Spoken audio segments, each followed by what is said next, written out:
On voit bien que les chocs sont de plus en plus rapprochés. L'actualité, là aussi, nous rattrape de plus en plus souvent. Même si on n'avait pas eu le problème russe, en fait, on aurait eu un stress croissant sur l'approvisionnement en gaz en Europe. Il y a un siècle et demi, le monde était essentiellement 100% renouvelable.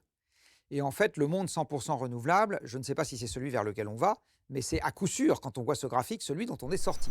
On voit bien que d'abord, le pétrole est indispensable pour transporter tout ce que nous utilisons d'un bout à l'autre de la planète. Et aujourd'hui, nous n'utilisons rien, strictement rien en France, qui n'incorpore pas quelque chose qui vient de l'autre côté de la planète. Même ce que tu vas manger ce soir incorpore de la mondialisation. Le progrès technique qui permet aujourd'hui à une éolienne moderne d'être très différente d'un moulin à vent ancien s'appelle le pétrole, le charbon et le gaz. Si on ne se préoccupe pas de faire baisser spontanément les émissions de CO2, un jour elles baisseront de façon subie parce que nous serons en restriction subie de combustibles fossiles. Je suis malheureusement convaincu que si c'est vers cette situation qu'on va, ça va être des déstabilisations massives et ça va osciller entre Mad Max et de l'exode. L'indépendance totale en France n'existera jamais pour la bonne raison que tous les moyens d'extraire de l'énergie de l'environnement font appel à des ressources qui n'existent pas sur le sol français.